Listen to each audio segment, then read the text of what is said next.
नमस्ते दोस्तों, स्वागत है आपका हमारी इस पवित्र और प्रेरणादायक सीरीज में, जहां हम भगवान दत्तात्रेय के 24 गुरुओं की कहानियों के जरिए जीवन के गहरे रहस्यों को खोल रहे हैं। ये कहानियां आपके मन को शांति देंगी, आपके दुख संकट को हरेंगी और आपको नई आध्यात्मिक ऊंचाइयों तक ले जाएंगी। पिछली बार हमने जाना कि पृथ्वी के धैर्य और उदारता का सबक। आज हम बात करेंगे दत्तात्रेय के दूसरे गुरु वायु की, हवा जो हर जगह है फिर भी दिखाई नहीं देती, जो हमें जीवन देती है फिर भी किसी का बंधन नहीं मानती। तो तैयार हो जाइए, क्योंकि यह कहानी आपके मन को हल्का कर देगी और आपको सिखाएगी सच्ची आज़ादी का मतलब। तो चलिए आज की कथा को शुरू करते हैं और आप लोग इस कथा को अवश्य सुने और इससे प्रेरणा लें। भगवान दत्तात्रेय जो त्रिदेव ब्रह्मा, विष्णु और शिव का संयुक्त स्वरूप हैं, एक ऐसे साधु थे जिनके लिए सारा संसार एक पाठशाला था।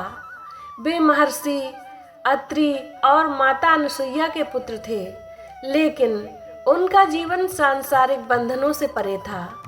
वे जंगलों, नदियों और पहाड़ों में विचरण करते थे, क्योंकि उनका मानना था कि इस सृष्टि में हर जीव हमें कुछ न कुछ सिखा सकती है। एक दिन दत्तात्रेय एक ऊंचे पहाड़ की चोटी पर बैठे थे। सूरज डूब रहा था और आसमान में रंग बिखर रहे थे। तभी एक ठंडा हवा का झोंका उनके चेहरे को छूकर गुजर गया। वह हवा इतनी हल्की थी, इतनी आजाद कि दत्तात्रेय का मन उसमें खो गया। उन्होंने सोचा, इस हवा में ऐसा क्या है जो इसे इतना मुक्त और शक्तिशाली बनाता है। दत्तात्रेय ने उस हवा को गौर से महसूस किया। उन्होंने देखा कि हवा हर जगह जाती है, जंगलों में, गांवों में, शहरों में, महलों में और झोपड़ियों में भी। वह किसी की परवाह नहीं करती, वह किसी से बंधती नहीं, किसी का भेदभाव नहीं करती। वह अमीर, गरीब, साधु, पापी सभी के लिए एक जैसी है। वह हर प्राणी को प्राणवायु देती है, बिना यह सोचे कि बदले में उसे क्या मिलेगा। दत्तात्रेय ने देखा कि हवा कभी स्थिर नहीं रहती, वह हमेशा गतिशील है। फिर भी उसे किसी का सहारा नहीं चाहिए। वह आज़ाद है, लेकिन अपनी आज़ादी का दुरुपयोग नहीं करती।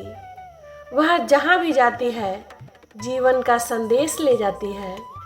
तब दत्तात्रेय ने सोचा, यह हवा इतनी अनोखी है, यह बिना रुके बहती है, फिर भी कहीं अटकती नहीं।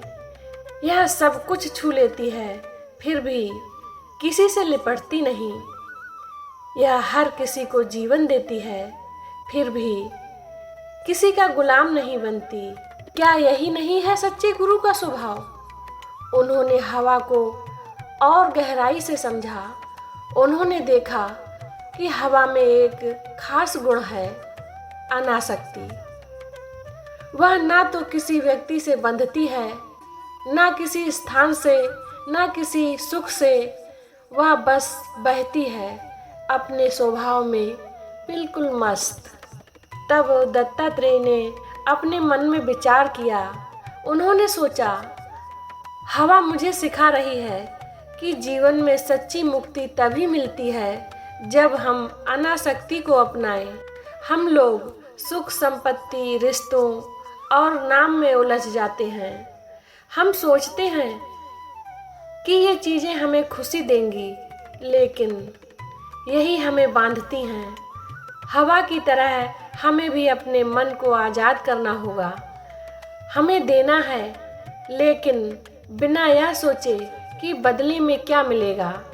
हमें चलना है, लेकिन बिना किसी के पीछे भागते हुए।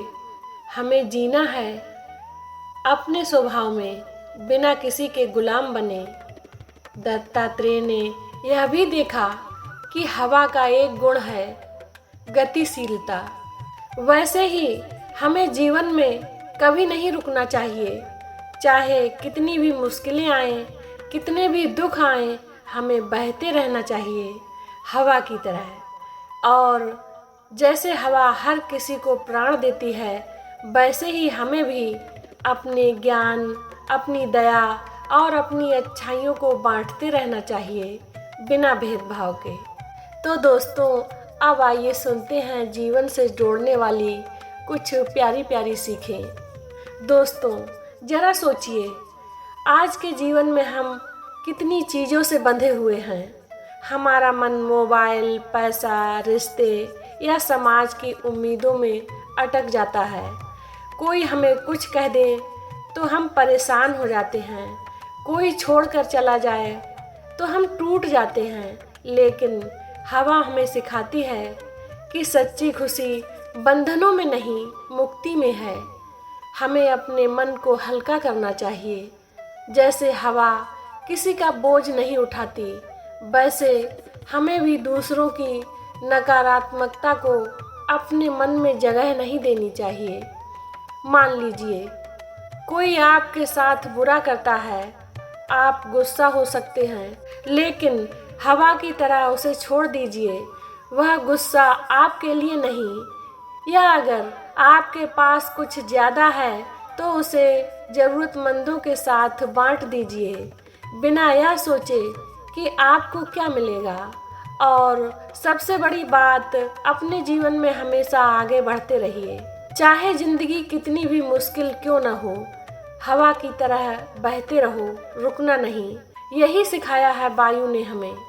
भगवान दत्तात्रेय कहते हैं कि हवा हमें सिखाती है कि जीवन एक यात्रा है और इस यात्रा में हमें हल्के होकर चलना चाहिए। ना कोई बोझ, ना कोई मोह, ना कोई बंधन।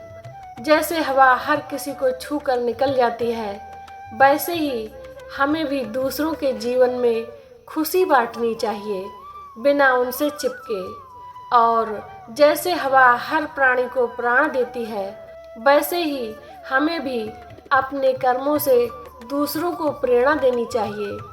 यह अनासक्ति और स्वतंत्रता ही वह रास्ता है जो हमारे सारे दुख संकटों को दूर कर सकता है और हमें परम शांति की ओर ले जा सकता है। तो दोस्तों, अब कथा का समापन करते हैं। दत्तात्रेय ने उस हवा को अपना दूसरा गुरु बनाया। उन्होंने उससे सीखा कि सच्चा साधु वही है जो अनासक्त हो, जो स्वतंत्र हो और जो हर प्राणी के लिए समान भाव रखे। उस दिन उन्होंने उस पहाड़ की चोटी पर हवा को प्रणाम किया और अपने मन में कृतज्ञता भरी। वे समझ गए कि प्रकृति का हर तत्व हमें कुछ न कुछ सिखाने को तैयार है, अगर हम उसे खुले मन से देखें। और फिर वे आगे बढ़ गए अपनी अगली सीख की तलाश में। तो दोस्तों, ये थी भगवान दत्तात्रेय के दूसरे गुरु वायु की कहानी। यह कहानी हमें सिखाती है कि सच्ची आज़ादी मन की अनासक्ति में है। अगर आप इस कहानी से प्रेरित हुए हैं तो इसे अपने दोस्तों और परिवार के साथ शेयर करें। हो सकता है यह कहानी उनके जीवन में भी हल्कापन और शांति लाए। और हाँ, अगर आपको यह कथा पसंद आई हो तो लाइक करें, कमेंट में अपनी राय बताएं और हमारे चैनल को सब्सक्राइब करें।